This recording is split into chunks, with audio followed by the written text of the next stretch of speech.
So, ito naman pinili ko is, binili ko siya pang photoshoot ni baby, pang milestone.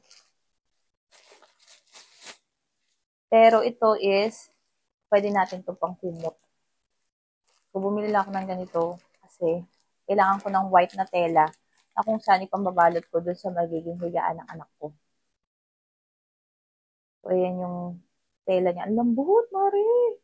Diba? So, ang pinili kong size is double. And napakalaki niya. Ang ganda ng pagka-white niya, Mari. Oh. Diba? Napaka-comfy. Ah, shit. So, pag mga milestone kasi is, siyempre kailangan natin mga tela-tela. Eh, wala akong tela. Kaya naman sabi ko, naisipan kong bumili ng kumot. So, ipambabalot lang natin para na sa ganon, mas maganda ang maging outcome ng ating milestone.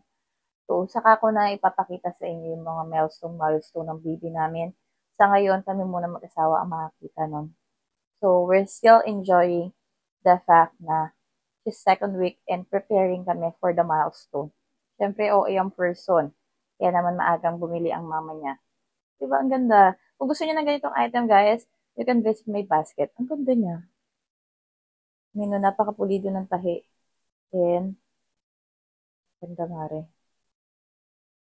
Diba? Check out na. Uy,